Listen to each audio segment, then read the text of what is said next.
And we are live. Up Sofa Squad, and welcome to another edition of movie review with Tom and Mike. And this time we're going to be reviewing 80s cult classic Robocop.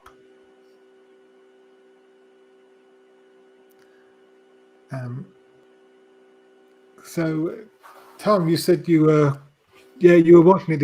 You were watching it earlier. Yeah, I gave it a watch this afternoon. Yeah, well, so basically, the premise of Robocop, for those who haven't seen it, and if you if you haven't seen it, then where have you been hiding? Yeah, and if you haven't seen it, go and watch it, and then watch this review because it's really good. It's set in a dystopian future in old Detroit, which is basically really fucked up, and crime is rampant. Yeah, and basically the police service is pretty much being privatized, and it's run by a company called OCP. Yeah, Omni Consumer Products. That's right, yeah. And again, the police are understaffed, underfunded, and they're under a lot of pressure. And there's this police officer who's just moved into the area, called Murphy. Yeah, I noticed a detail about that. I think he says something like, "I'm from North Detroit," and the police precinct, I think, is in West or South Detroit, or something like that, or maybe East Detroit.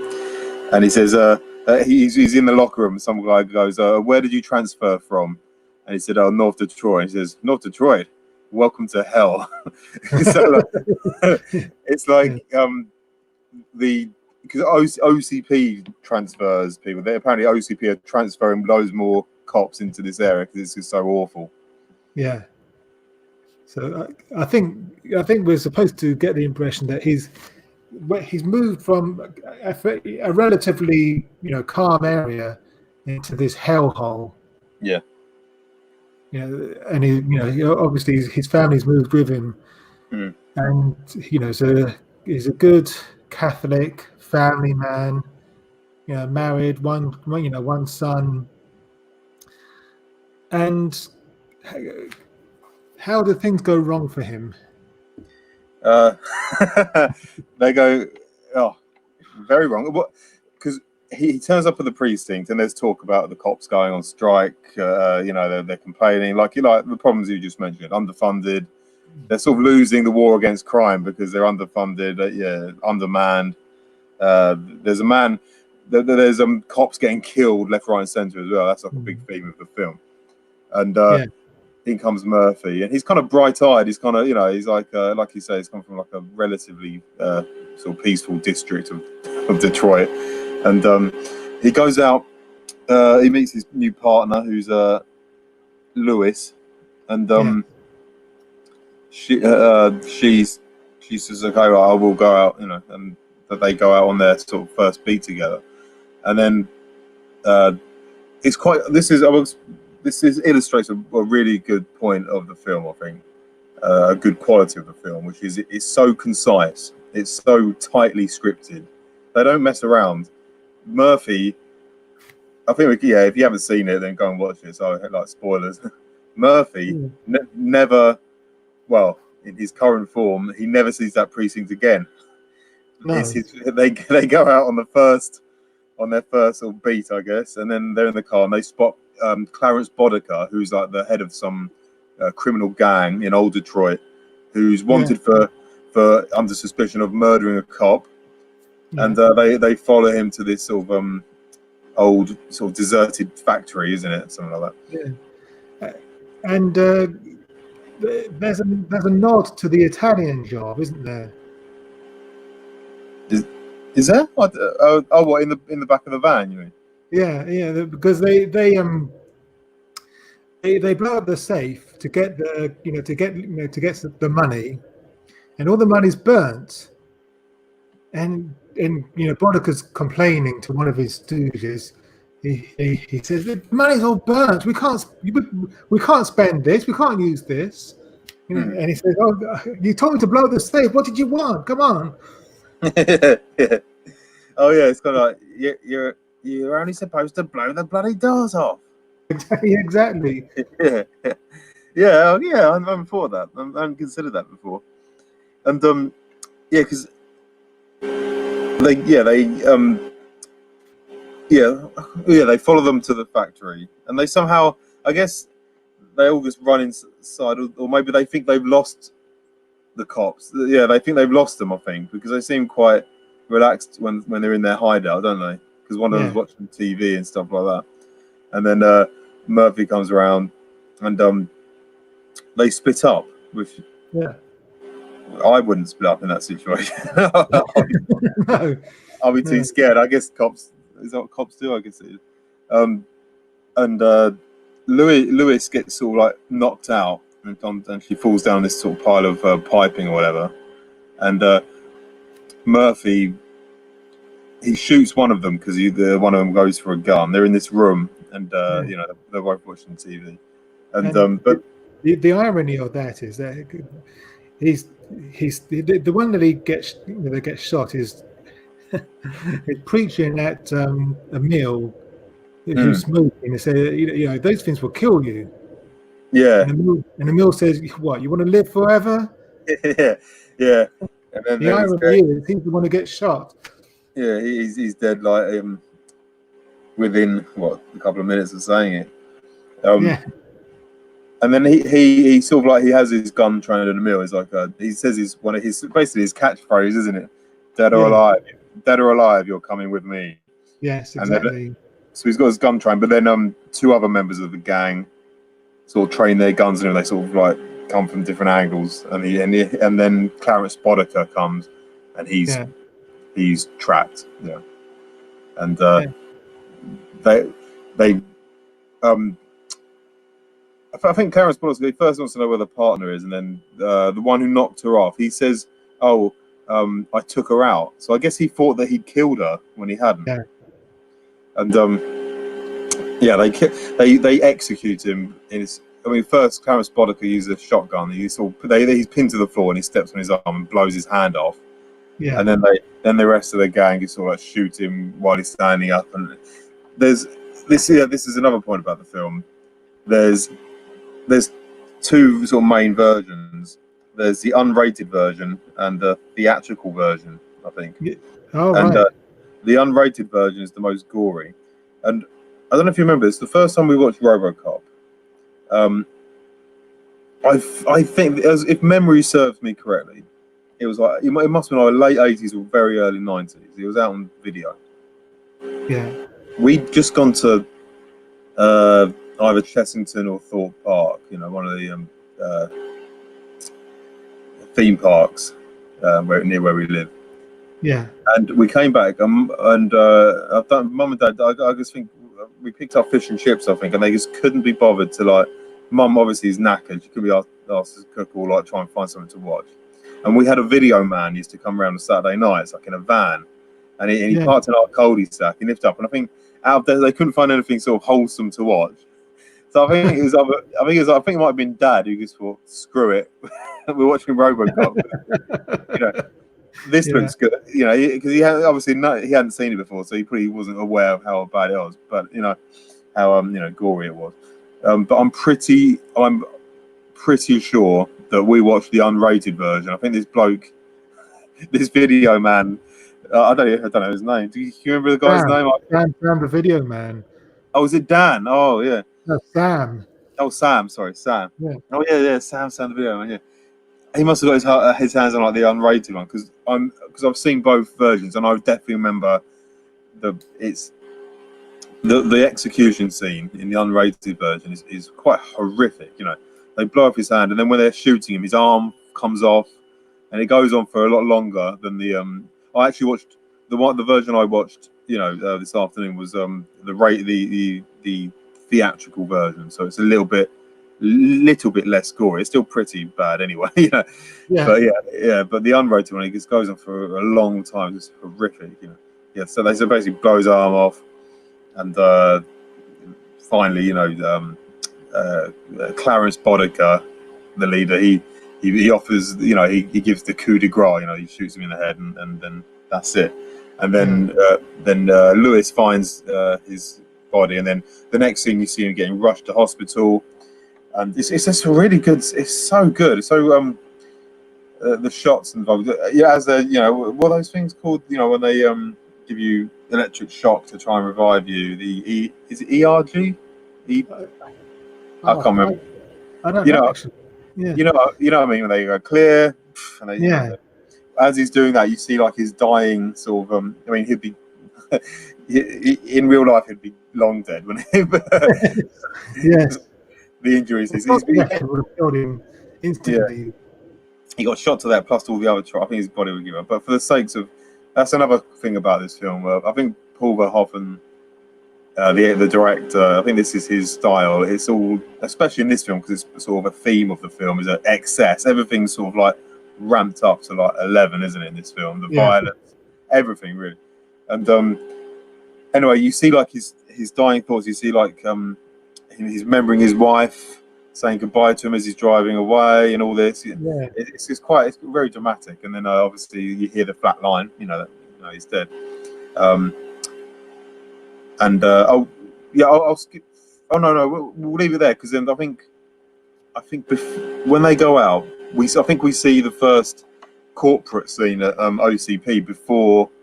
Yeah, we do actually. Yeah, so I think we jumped ahead, because they go out, and that's what happens to Murphy. We'll leave that bit there, but then there's a scene before that in the boardroom of Omni Consumer Products, and we're introduced to Bob Morton, and his two mates, his two toadies. His entourage, and they're all executives at Omni Consumer Products, OCP. And the president is like an old man, and the vice president, I think, his name, or vice chairman or whatever, is a man called Dick Jones, who's basically the villain. He's the villain of the piece. Him and Clarence Boddicker, anyway. Yeah. And he's introducing I think he calls it the future of law enforcement in his little speech, because the plan is OCP, what they want to rebuild old Detroit, and they want to build Delta City, and they've got like big plans, but first they want to clear old Detroit of crime. And Dick Jones has brought out this huge, I think it's a massive robot, and ED-209. yeah, Ed 209. That is scary. It's the scariest robot in film history. Yeah, I think so. Yeah. Trying to think of a scarier robot. It's all grunts, doesn't it? It's a horrible thing, and I think it looks because I think it's made with sort of. It kind of looks like it. I don't think it is, but it kind of looks like it's stop motion animation, doesn't it? The way it moves, it's all jerky, and that makes it look even more sort of scary. And if you haven't watched it, go watch it, because to describe it's a huge thing on. It's like it's hard to describe it. It's got two huge machine guns on either side, and it's got like two legs. It's got stalks around, doesn't it? I can find a picture of it. Yeah, try and get a picture, because it is quite scary. And they're one of Bob Morton's entourage, Kinney. He gets picked to sort of volunteer to show how the Ed 209 works, and he says, "Point this gun at Ed 209," and then the Ed 209, and it's got a really scary voice. It sort of says, "Put down the weapon." So I don't know if you can hear that. Someone's letting off fireworks in my neighbourhood. So hang on, if I close the window.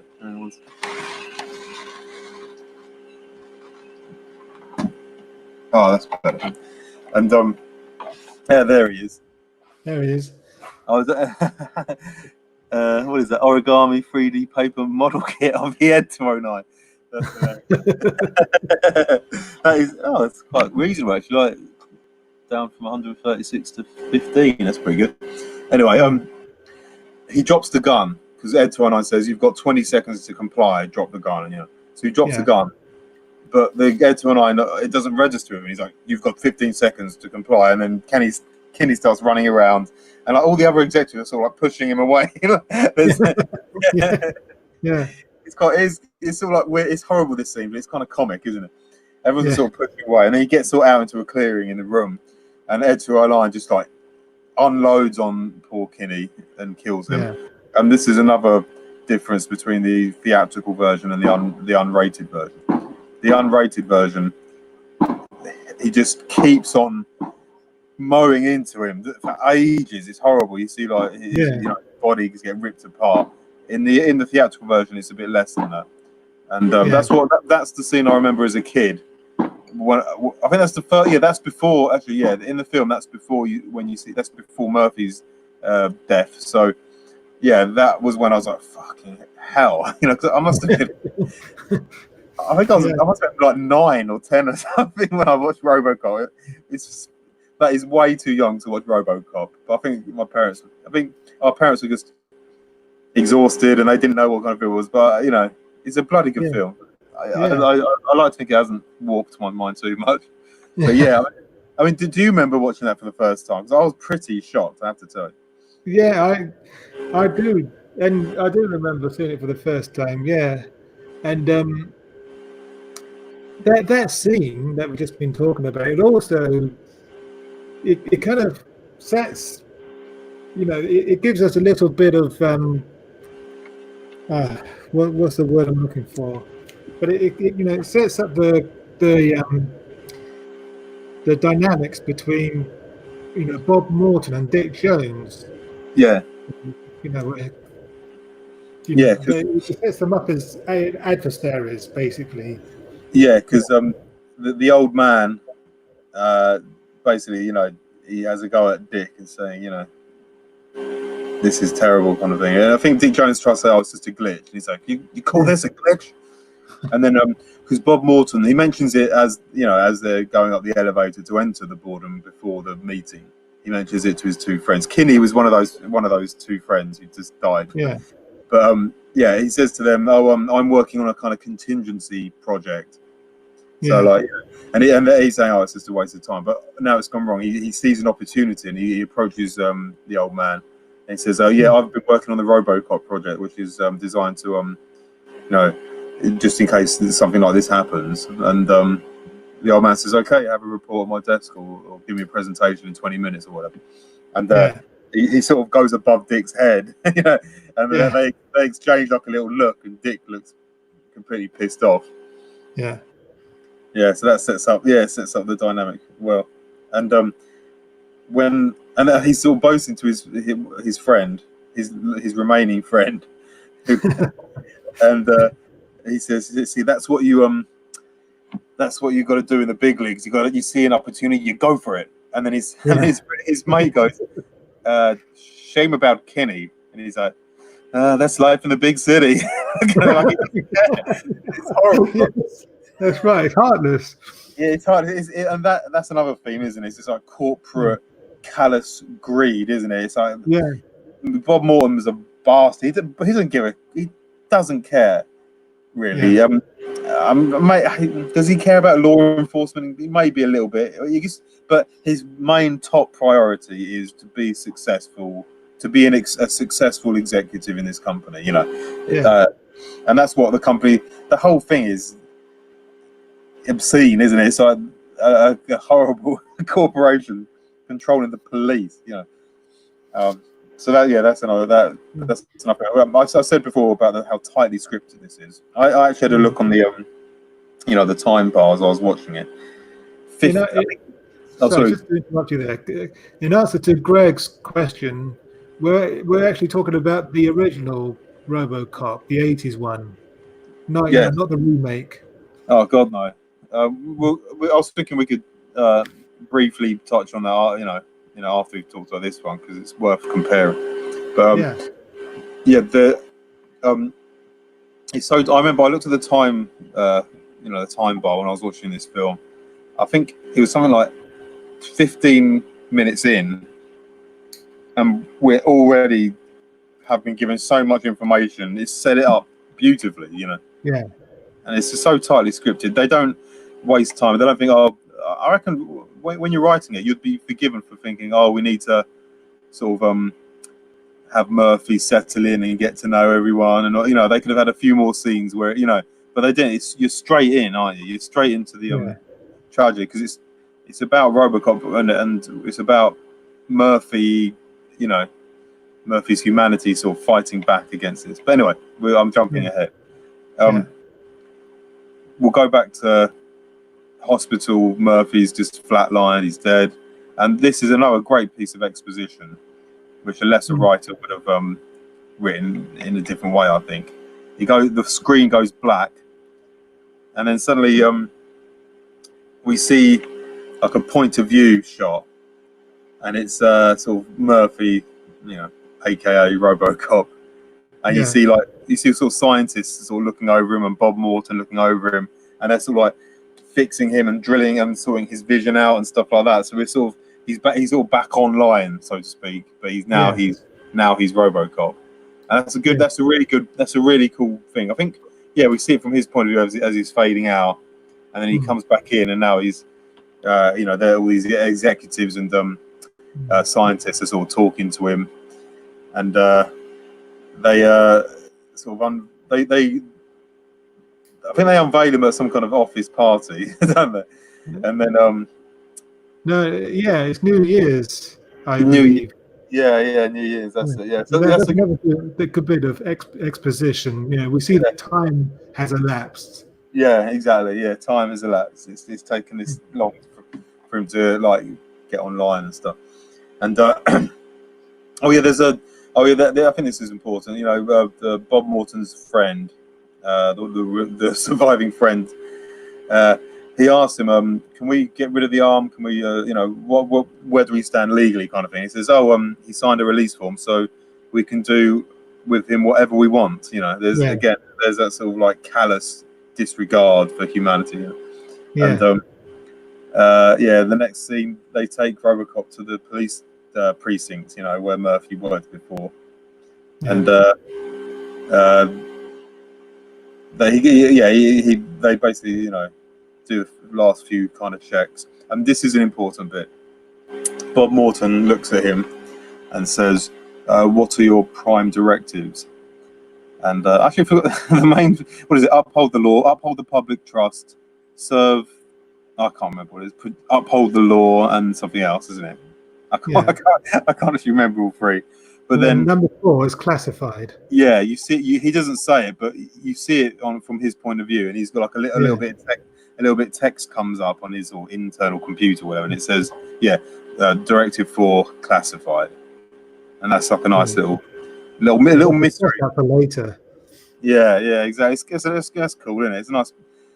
It's sort of a little bit of mystery, a little bit of there's something not quite right about it, this stuff. Well, but it's not. None of it's really right, is it? You know what I mean? It sets up something for the future, doesn't it? Yeah. And then he goes out on patrol. Yeah. And he kicks ass in 3 separate incidents, isn't it? There's a robbery in a sort of convenience store, and he kicks ass there. There's 2 scumbags trying to rape a woman, and he takes care of them. Then the losing mayoral candidate has sort of taken everyone hostage in this building, and including the mayor. And Robocop takes care of business there. So it's like it works. He's sort of, it works basically. He's a formidable new police cop, cyborg cop. And I just want to talk briefly about the robbery that he stopped, because I remember watching RoboCop on ITV, and they had a very creative way of editing out the swear words, and making it more family more family friendly. Yeah, I think that's the. I think it's the studio that makes that. Mm. They have to make a sort of dubbed over version so it Yeah, can appear on certain TV channels in certain countries, I think. yeah, and he in the unedited version, the would be um, convenience store robber is shooting at Robocop, saying fuck you," but in the edited version, he's saying, forget you." Yeah, yeah. And there's really bad ones like they say scumbag and they change it to crumbag, don't Yes, that's they? Yeah. right. Yeah, And arsehole is changed to airhead and stuff like that. It's yeah, really bad yeah, actually. yeah, Yeah, but it's sort of it's funny to watch just because it's so ludicrous and it's almost worth watching. So I guess I bet it's on YouTube somewhere, yeah, like the edited ones. yeah, Yeah, it's quite again everything's sort of like callous. The whole culture in this dystopian future is sort of callous and sort of in it for number one. I mean, I was going to talk. We'll go into this more depth later, but it's much more. I think it's like a satire on sort of consumerism and sort of low regulation. Like this is everything's up for but up for potentially everything's a commodity, and you see yeah, when he knocks exactly. the losing mayoral candidate out the window. He just punches him and he falls out the window. And Yeah, you see like the camera crew focus down on him hitting the pavement. No one cares about the they just they want to get the best shot for for their various news channels. So again, it's excess and everything's all ramped up to the excess. yeah, So yeah, so I thought that's everything sort of reinforces the main themes of the film, which is good. And then after that, we have the legendary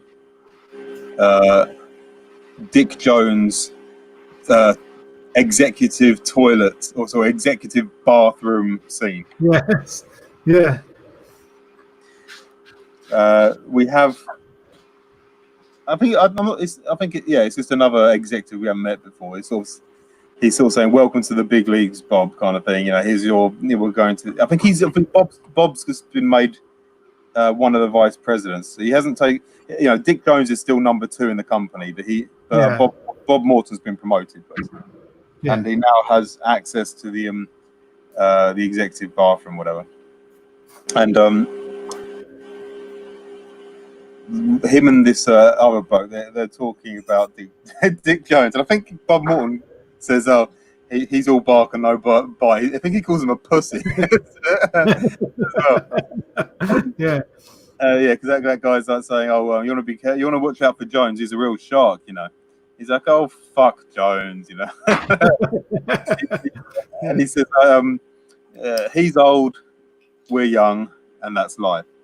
And then yeah, then you see a bunch of other executives like terrified, just like bundling out of the bathroom, the toilet, and it becomes clear that Dick Jones is in one of the cubicles and can hear every word, yeah.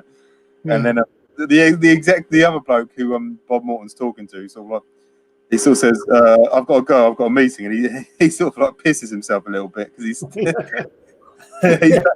Yeah. he wasn't fully finished, but he He'd rather he, piss himself than get caught by Dick Jones. yeah, exactly, yeah. He's that scared of Dick Jones, and they have a great scene, a great bit of dialogue. Yeah, And he says, I know it's off by heart because I've seen it so many times. It's such a good bit of dialogue. He says, You know, when I was a young executive, I used to call the old man funny names, Iron Butt, Boner. Once I even called him asshole. Yes. And then he says, but I always knew where the line was drawn. I always showed respect. And you just crossed over it, buddy boy, you know. And he's yeah, there's and then Bob Moore's just really sort of like disrespectful to him. And then Dick Jones is like, you've disgraced, you've insulted me, and you've insulted the company with that bastard creation of yours. Yeah. And then he says, you just fucked with the wrong guy. So he's basically threatening him. And then but that's how it's all left. And then another thing he says before that is, you know, I had a contract with the military. Yes, 3 spare parts for 20 years. Who cares if it worked or not? yeah. And that goes to show, like, you don't. We find out later that he really doesn't care about crime in old Detroit. So it's just a sort of. It's all in. I think in Dick Jones's mind, the Ed 209, he hasn't created it to solve crime in Detroit. Really, it's just a PR stunt to try and reassure the public that OCP is doing its job, and it's not just profits over everything else, which is the truth. It's like, yeah, we are taking care of it. So he doesn't care how good the Ed 209s are or anything like that. He just wants to, it's just a PR exercise so they can carry on making profits. That's what I get from Dick Jones, because he doesn't give a shit. Even if I don't, who cares if it works or not? That's hilarious. And then the next thing we see, I guess he's on downtime. You know, that they've Robocop's sort of sitting in the precinct with the scientists, or they plugged in. I don't know. They plugged in wires into him and stuff, and you start to see his dreams come up on the screen. You start to see images of his death. Like Clarence Boddicker holding up the pistol and stuff like that. Yeah. And then he just gets up, and apparently this is it's all without they need. He's not meant to just get up and walk out of his own volition, but he does. He just gets out and just starts walking out, and he meets Lewis, sees him in the corridor. Yeah. And says hello. He's like, "Oh, hello, officer." And then he looks at her and he says, "Murphy, it's you." She looks at him and says, "Murphy, it's you." And then he walks off, and then the scientists and stuff run after him. I think is Bob Morton there now. I think Bob Morton's there now, and they tell her off for talking to him. And so, but Robocop is out on the case, and he goes to Then we have another good scene. It's a scene after scene. It's so tight. They don't waste any time with it. He goes to this petrol station, this gas station, and Emil's there, robbing it. With this poor college boy bloke, and he starts sort of picking on him, doesn't he? It's quite funny. He's like, he says, "Oh, are you some kind of college boy or something?" He's like, he sort of nods his head. He's like, "I bet you think you're pretty smart, don't you?" He says, "Do you think you can outsmart a bullet?" He's just bullying this poor bloke, and then Robocop turns up. I can't. Does he say anything? Does he say "Dead or alive, you're coming with me"? Or no, I don't think he says it then. But I think just Emil. Yeah, he says "Dead or alive, you're coming with me," and that's how Emil knows. Yeah, that's how Emil knows. Yeah, that it's him. Yeah, he's like, "Wait a minute," and he looks at him for a bit. He's like, "Wait a minute. Well, we killed you. You're dead." So he knows he is, and then that's all messes with Robocop's mind. He sort of stands still for a bit. He's like, he has like a kind of action replay built into him. So in a corner of his vision, you see like a little screen pop up, and it keeps replaying it, doesn't it? And then Yeah. So yeah, he sort of I don't know. Emil just gets away, doesn't he? Because he's all messed up, isn't he? Yeah, Emil gets away, and then Robocop. Oh yeah. Hang on. What happens after? Oh yeah. Sorry, yeah. He goes to hunt down Bodica. That's it. That's it. Yeah. He's looking for Clarence Bodica. That's it.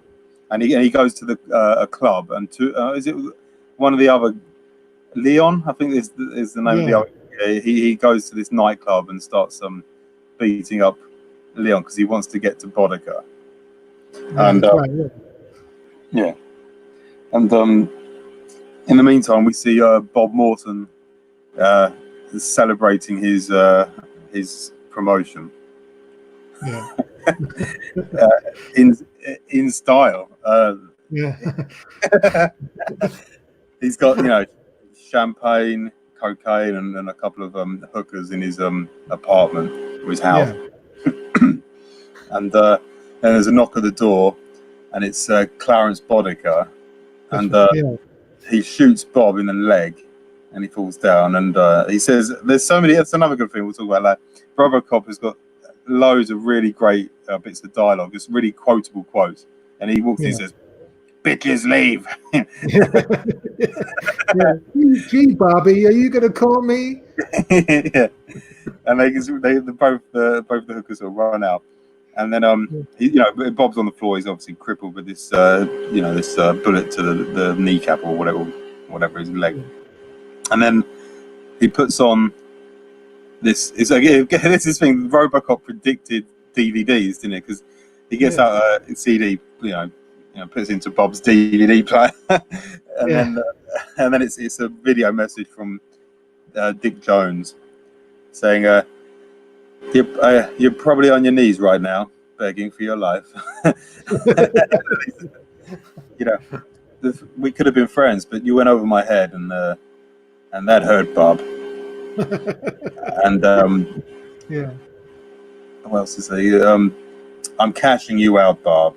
And then Bodica pulls a pin out of this grenade, and he just places it onto this table and leaves. And then you see sort of Bob Moore struggling to get to the grenade, and he just can't quite get there, can he? And then the house blows up. Yeah. So Dick, I think is this. Yeah, I think this is the first reveal that Bodica is sort of mixed up with Dick Jones, isn't it? Yeah. We find so like it's all connected, Bodica and Dick Jones they're sort of mixed up together.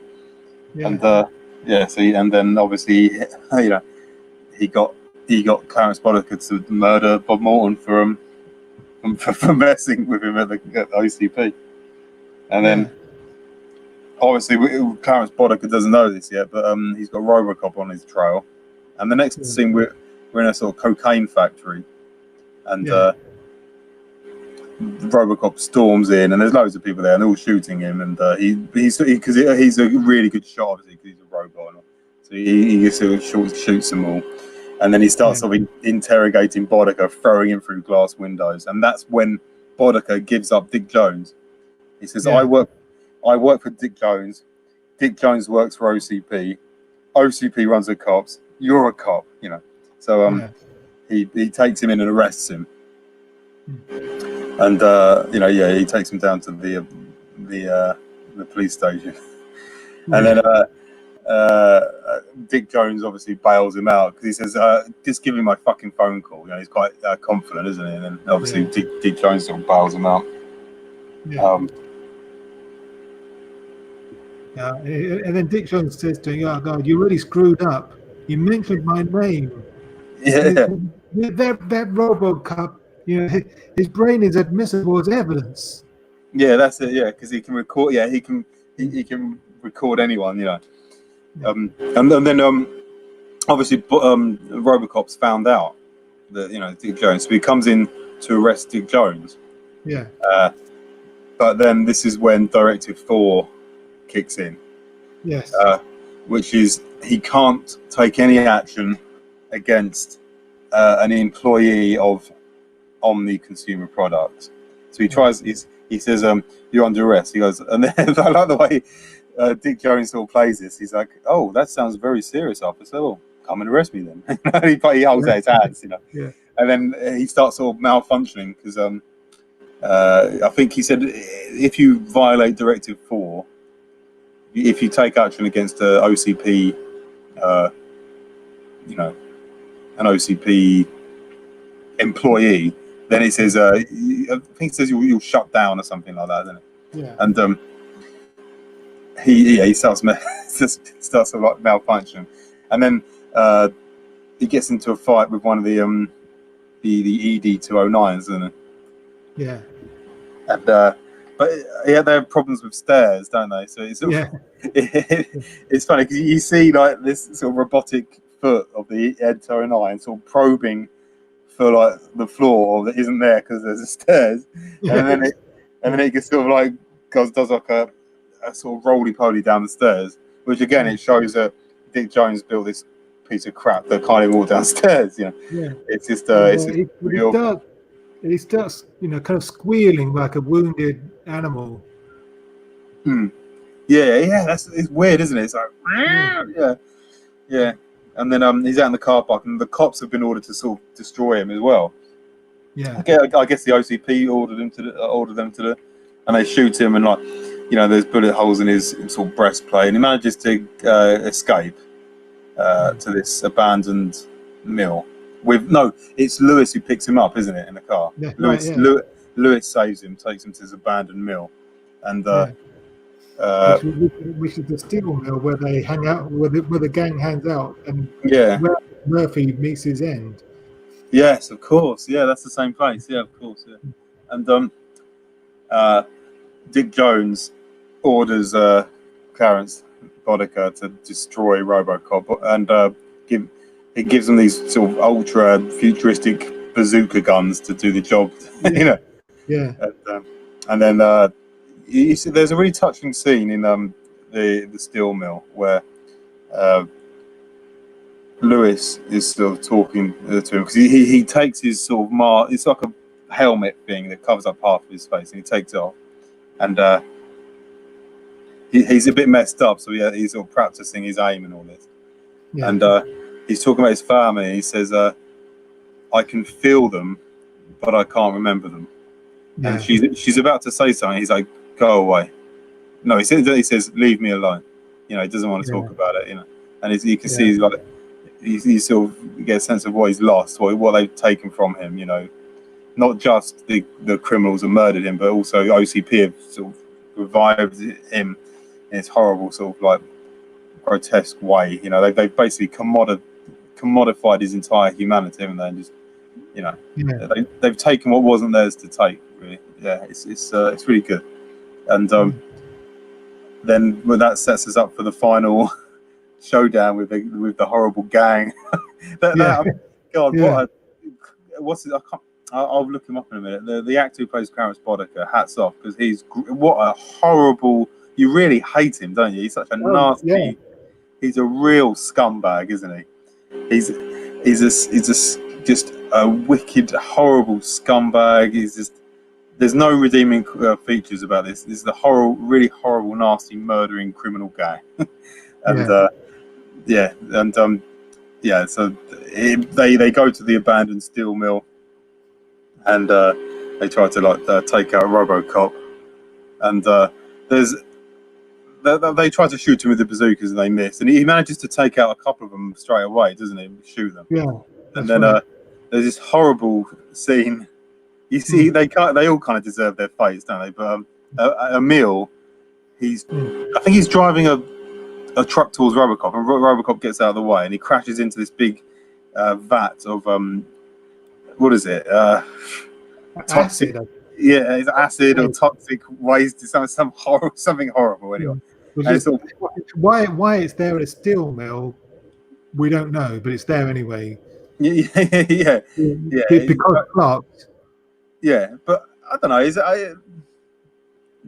Steel mill. Maybe they have some kind of waste. Yeah, you don't have to ask questions about that too much. He crashes into it, and obviously he gets washed over with this horrible, the toxic substance, whatever it is, and his skin melts off his body. It's horrible. And he goes up to Leon, like the other gang member. He's like, "Help me!" And he's like, "Get away from me, man!" He pushes him away. They're all callous and horrible. And then Clarence Boddicker's in a van, like driving, and then Emil's in the way, and he's like, "Oh shit!" And he crashes right into him and basically decapitates Emil. You see his head sort of roll over the top of the van. That's another difference between the theatrical version and the unrated version. In the unrated version, you don't see the full extent of Emil's demise in the theatrical version, do you? No. Yeah, it's just. I mean, in the theatrical version, it's all still very gory, but it's just the excessive parts are sort of cut down a bit. But so basically, it gets it down to everyone else has been killed apart from Leon and Clarence, and I think Clarence gets he manages. There's that Emil. No, sorry, Leon. Sorry, Leon. He manages to get to this crane and drops loads of these sort of iron girders on top of Robocop. Sort of, just sort of like that really messes him up. It sort of crushes him basically. It crushes Robocop, and then, but Lewis has one of those. She gets hold of one of those because she's injured as well. I think has she been shot or something? Like she's been winged, I think. Yeah, and she gets off a shot with this bazooka and it blows up Leon. So then it's just an injured Lewis, completely fucked up Robocop and Clarence. But it's a cool thing because we didn't mention this. He's got Robocop's got this function where like this sort of point, this sort of long sort of spike comes out of his fist, and it's sort of used. It's sort of like a futuristic memory stick. I guess that's that's the sort of the modern equivalent of it, where he just sticks into these things, and then because Clarence Boddicker is just about to kill him, and then he gets this spike comes out of his fist, and he jabs it into his neck, and it's horrible. Again, another difference between unrated and theatrical versions is you see the blood sort of really sort of spurt out of his neck. And you get a real close up of it. It's horrible. It's another horrible way to die. And then Robocop drives to OCP for the final showdown with Dick Jones. There's an Ed 209 guarding the OCP building, but Robocop just blows it apart with one of those bazookas, and it's just two legs walking around, isn't it? And then he just falls over. Again, showing that they're another scene which shows how crap they are. And then he confronts Dick Jones, and he uses that thing we just mentioned, the spike. He puts it because there's a boardroom full of all the executives are there. I think Dick Jones is in the middle of giving a speech about how he's going to roll out the Ed 209 project and all that. We're going to have lots more of them and stuff. And then he comes in and he says, Dick Jones is wanted for murder. And he puts a spike into this thing, which it puts... Because when Dick Jones was... when he was trying to arrest Dick Jones before, he says, I had to kill Bob Morton because he made a mistake, and now it's time to erase that mistake. So he's just... on all the screens in the boardroom, is Dick Jones basically confessing to murder. Yes. But obviously, and then Dick Jones just grabs a gun and holds it, and he sort of grabs the the president, the old man, puts the gun to his head. He's like, anyone make a move, and the old geezer gets it. And obviously, Robocop mentions, I can't act against an employee of OCP, and they're by the window. And then the old man is clever, says, Dick, you're fired. So you see on Robocop's sort of vision that Directive 4 because fizzles out. It no longer applies because Dick Jones is no longer an employee of OCP. And then then the old man sort of like elbows him in the gut, gets away from him, and then Robocop blasts him and he falls right through the window, and you see like this sort of shot. It's sort of like Hans Gruber falling from Nakatomi Plaza in Die Hard. Yes. Except I thought this is the weirdest part of the film. His arms look really long, like stupid, like cartoonishly long as he's falling. It's like it's a weird kind of stop motion in animation kind of thing, isn't it? You know, it's really weird. But it looks suitably grotesque. All the deaths are in this are grotesque and horrible. Yeah. And there's a nice little bit, right? You know, the last bit, literally the last piece of dialogue, the last scene in the film. The old man says, "The nice shooting son. What's your name?" He says Murphy. You know, he's gone full circle and he's regained his humanity and his personality and his identity. And that's the end of the film. But it's such a good film. It's I think for anyone who hasn't seen it, the people I've spoken to haven't seen it. I think the title is probably the most off-putting part, because when you hear the name Robocop, it sounds like some silly, just a completely moronic sort of action flick, doesn't it? But it isn't. It isn't at all. It's clever. It's satirical.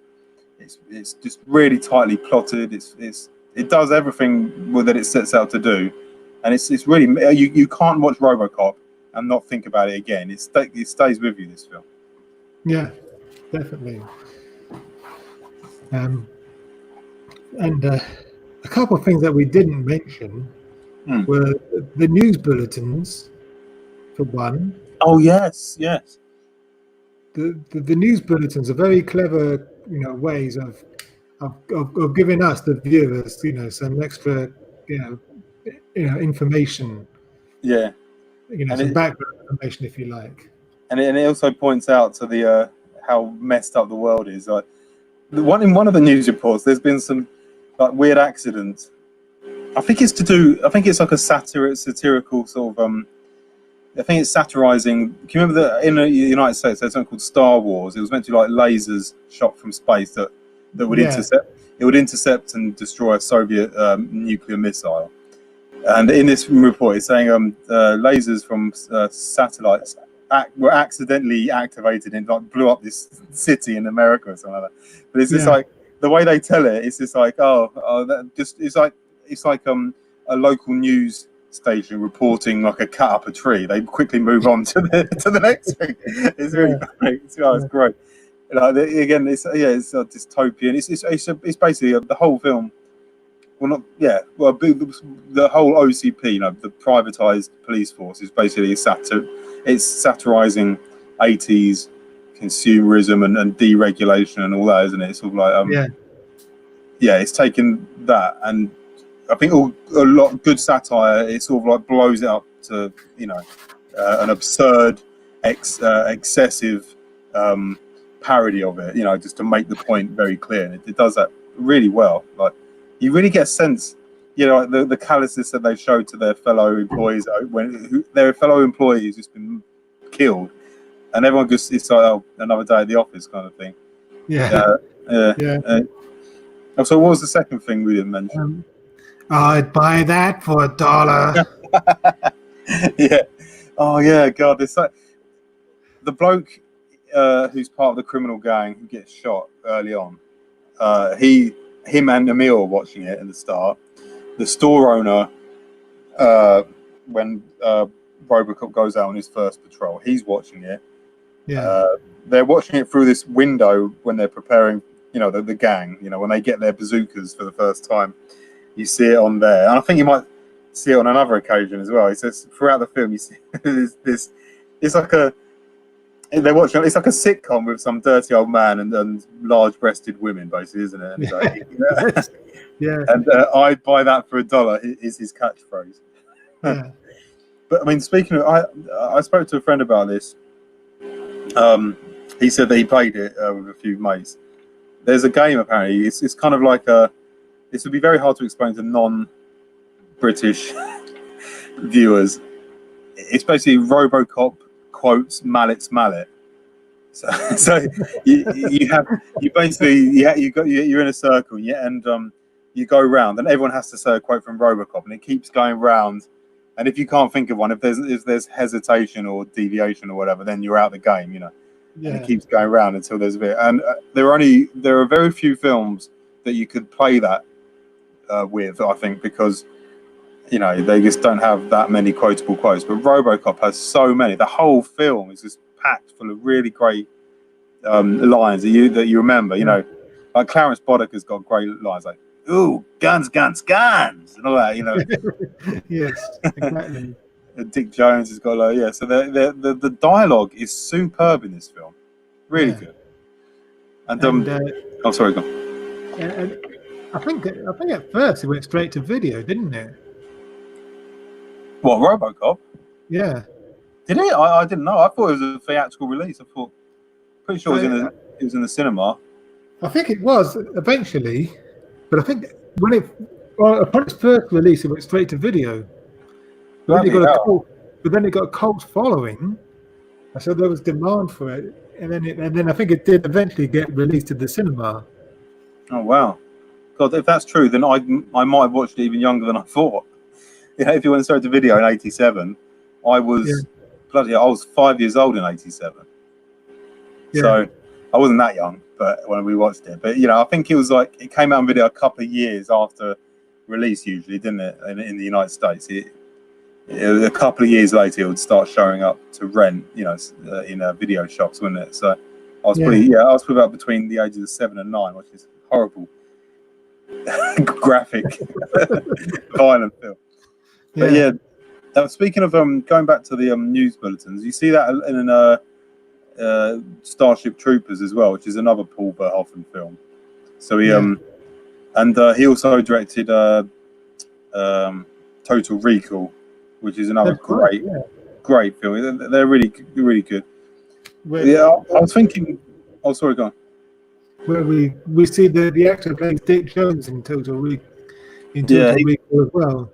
He's great here. He's a brilliant actor, that bloke. I'm just going to show IMDb because I am quite interested to see, because I don't think I know the bloke who plays Dick Jones. He's Cohagen in Total Recall, and he's also in Deliverance. He's one of the blokes who goes on the fishing holiday.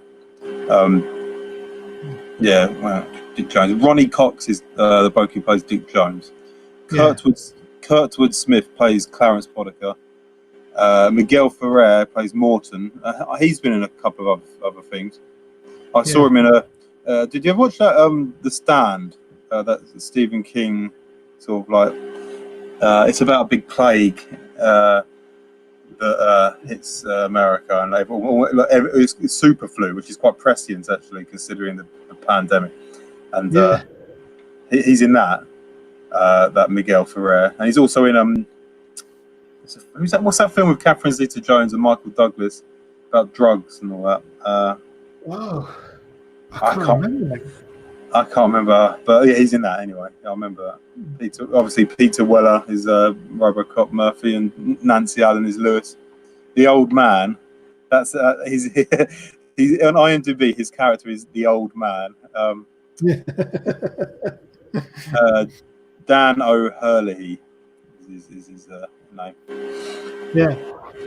Because I guess. Oh, yeah, another thing I wanted to mention. I was surprised actually. Here we are in 2020. You watch RoboCop, it still looks futuristic. It looks great, I think. Yeah, definitely. It doesn't. It's weird. It doesn't look dated. Like the cop cars they drive. You know, the sort of body armor the cops wear. Just the cityscapes and everything. It still looks like a plausible future, doesn't it? You know? Yeah. And when you watch, have you seen the new RoboCop? The no, remake? I haven't actually. Oh, it's just. It just hasn't got any. They do attempt to make it satirical, but it just falls flat. It's too verbose, I think.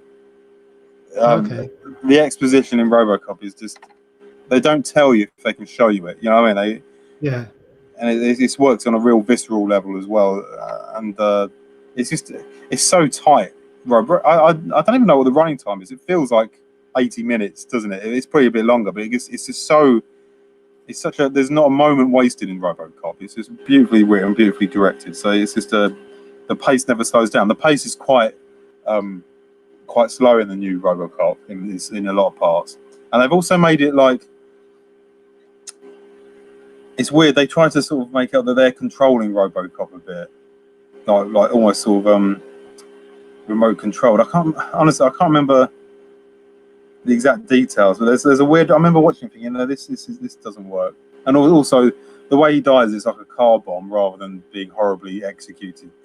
So it kind of you don't get the feels that you get when you're watching Robocop of like this. You hate those criminals early on in the film, don't you? When you watch Robocop, and it's just I think I was bored watching the new Robocop. I think that was what I felt the most. It was pretty rough. But yeah, like Paul Verhoeven was not a prolific director. He did Basic Instinct, Robocop, Total Recall, Starship Troopers, which is really I love. Have you seen Starship Troopers? Yeah, I have. Yeah, it's brilliant. Yeah, it's a brilliant film as well. That's clever and satirical. And I think he did Basic Instinct 2 as well, but I don't think he did a hell of a lot more than that. Which is surprising. I thought it would be like have a long and prolific career, but no.